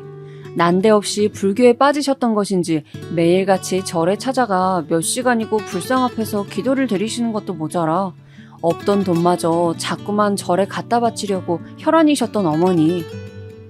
그 단편만 보자면 저희 가족에게는 꿈도 희망도 없었습니다. 그러나 저는 외로이 공장 일을 하던 제 남동생의 손을 붙잡으며 누나가 나중에 너 호강시켜줄 거야 라는 말을 감히 내뱉음으로써 남동생이 미래를 바라보며 견디게 하였습니다. 또한 방황하던 여동생에게 긍정적인 미래를 약속하면서 엇나가지 않도록 애를 썼습니다. 그래서 제 동생들은 그 집구석에서도 잠에 들면 입가에 미소를 그려내었어요. 꿈속에서는 이 지독한 현실이 모두 날아간 밝은 미래를 그리고 있었으니까요. 저는 국밥집 사장님의 지원하에 고등학교 과정을 무사히 끝마칠 수 있었고 무려 서울에 있는 대학에 합격하였으며 그것도 모자라서 의대생이 되었습니다. 아버지가 술 외의 것에 관심을 가진 건 오랜만이었어요. 내 딸이 그렇게나 똑똑했다고? 믿어지지 않는다는 아버지의 얼굴에는 형용할 수 없는 복잡한 감정들이 뒤섞여 있었습니다. 흐린 눈으로 입을 다물고 있었던 어머니에게 생기가 돈 것도 정말 오랜만이었고요. 네가 해냈구나. 나는 진짜로 네가 해낼 줄은 몰랐어. 너를 공장에 보낼 것을 괜히 고등학교에 보냈다고 나는 내내 후회하고 있었는데. 어머니는 꺼이꺼이 울음을 터뜨리셨고 그 울음은 온 가족에게로 전염이 돼서 5 식구가 한데 모여서 그날 실컷 울었습니다. 저희 가족은 죽이 되든 밥이 되든 이제 서울로 가야 한다는 결정을 내렸어요. 오래도록 살았던 경기도 변두리의 동네를 떠나는 순간이었습니다. 저에게 이미 대학에 입학해서 당장 먹고 살 수 있는 금액을 내어주셨던 국밥집 사장님을 저는 찾아뵈었죠. 저의 대학 합격 소식에 눈물을 훔치셨던 사장님은 제가 서울로 떠나기 전에 그 앞에서 저를 올리던 순간에 다시 눈물을 보이셨습니다. 내가 누누이 말했던 거 지금 또 말하는데 괜히 갚을 생각 마라. 너한테 지원해주려고 나도 더 열심히 장사하면서 살 수 있었고 아깝게 묻힐 수 있었던 인재를 내가 세상에 내놓았다는 자부심은 값을 매길 수 없는 것이니까. 알아들었냐? 사장님은 그리 말씀하셨지만 저는 반드시 갚을 작정을 하고 있었어요. 서울로 떠나서 저희 가족은 전에 살았던 집만큼이나 작고 허름한 집에서 생활을 시작하였습니다. 달라진 게 있다면 아버지가 술을 줄이시면서 일감을 찾아 늘 외출을 하셨다는 것과 어머니가 동생들을 살뜰히 살피며 집에서 부업 일을 하셨다는 것이었죠. 달라진 부모님의 모습만으로도 저희 3남매는 감격스러웠습니다. 남동생은 일자리를 구해서 바로 일을 시작했고 여동생은 고등학교를 다니면서 어머니의 부업 일을 도왔습니다. 저는 코피를 쏟아가면서 공부를 하였습니다. 타고난 머리만으로 자만할 수 있는 공부가 아니더군요. 정말 죽도록 공부를 했던 것 같아요. 세월이 흘러 저는 의사가 되었습니다. 그리고 더 세월이 흘렀을 때 저는 남동생이 결혼한다고 하자 집을 사주었습니다. 거기서 조금 더 세월이 지났을 때 저는 여동생에게 번듯한 카페를 차려주었어요. 부모님은 경기도의 전원주택에서 두 분이 오붓하게 노년을 즐기고 계십니다. 아버지는 사실 그 후로 다시 술을 찾으셨다가 병원에 입원까지 해가시면서 독하게 알코올 중독에서 완전히 벗어나셨어요. 어머니는 나중에 정신과 상담을 몇 번 다니셨습니다. 자식인 제가 알지 못했던 어머니의 내면에 있는 깊은 상처들이 있었나 보더라고요. 지금은 어머니의 상태가 무척 좋습니다. 어린 시절에 제가 기억하는 어머니의 모습보다도 오히려 지금이 더 좋아 보일 정도니까요. 그리고 저는 의사가 된 직후에 국밥집을 찾아갔었습니다. 하지만 그 자리에는 국밥집이 더 이상 남아있지 않았어요. 주변 상인분들에게 물어가면서 사장님의 소식을 구했습니다. 어떤 분이 그러셨어요. 아유, 거기 사장? 대구인가 부산인가 갑자기 헷갈리는데 거기로 간다던 것 같아. 처갓집으로 들어간다나 뭐라나? 암튼 사정이 좋아져서 이제 장사를 안 하기로 했다던 것 같더라고요. 잘 되었지 뭐. 그 말씀을 듣고 안심이 되었어요. 살다 보면 다시 뵐 수 있을 거라고 여기면서 발길을 돌렸더랬습니다. 의사로서 경력을 쌓아가면서 그 순간순간마다 저는 국밥집 사장님이 떠오르곤 하였어요. 저에게는, 저희 가족에게는 엄청난 은인이셨으니까요. 그래서 어느 날 이러면 안 되는 걸 알면서도 흥신소마다 찾아다니면서 사장님의 현황을 알아내줄 곳이 있는지를 문의를 하였습니다. 제가 아는 사장님의 정보가 빈약해서 어려운 모양이었어요. 그러다가 어느 날 드디어 사장님의 현황을 알게 되었는데 국내에 안 계시단 소식이었습니다. 일본으로 떠나셔서는 그곳에 정착하신 모양이라는 이야기를 듣고 맥이 빠졌었네요. 그래도 사장님이 건강히 또 행복하게 잘 계신 거라면 다행이라고 여겼습니다. 이때로부터 세월이 꽤 흘러서 제가 의료봉사를 나갔던 어느 날이었습니다. 예정된 날에 비가 온다 그래서 무산될 줄 알았는데 당일이 되니까 햇빛이 쨍하더군요. 쪽방촌에 기거하시는 주민분들을 대상으로 의료봉사를 하고 있던 와중에 어떤 노인분께서 제가 있는 쪽으로 오시더니 대뜸 이렇게 말씀을 하시는 겁니다. 저기 대단히 죄송합니다마는 제가 선생님께 부탁 한 가지 드려도 될까요? 저는 그분께서 굉장히 점잖은 말투를 구사하신다고 느끼면서 고개를 끄덕여 드렸습니다. 아, 네 어르신, 어떤 것 때문에 그러세요? 미소를 지으며 그렇게 말씀을 드린 순간 저는 갑자기 정색을 해야만 했습니다.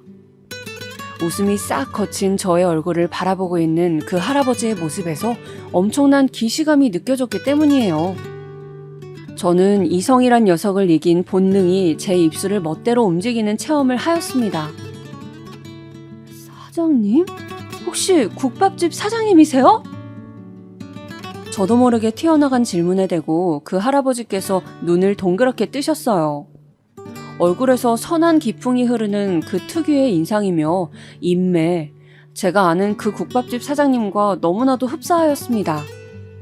깜짝 놀라서 당황하시던 할아버지는 이윽고 천천히 입을 떼셨습니다.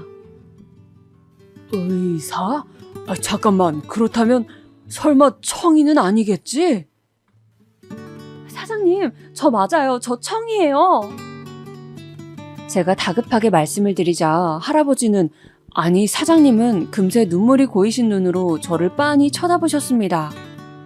그 눈에서 눈물이 흐르는 순간 제 눈에도 뜨거운 눈물이 차올랐습니다. 주변에 양해를 구하고 얼른 사장님과 따로 독대를 하였어요. 사장님께서는 국밥집을 정리하시고 처가에 잠시 머무르시다가 친척들의 강력한 권유에 넘어가서 일본으로 이민을 가셨다고 했습니다. 하지만 그건 사기였다고 합니다. 애초에 이민 준비도 안 되어 있었대요. 사장님 가족이 아무것도 모르고 일본에 건너가자 사기를 친 사람들은 이미 한국에 있는 사장님의 각종 재산들을 다 빼돌려서 도망갔다고 합니다. 영문도 모른 채로 사장님은 전 재산을 잃었으며 믿었던 사람들로부터 배신을 당해 큰 마음의 상처를 입으셨대요. 사장님의 아내분은 극심한 스트레스로 병에 걸려서 이미 세상을 뜨셨다고 하셨습니다.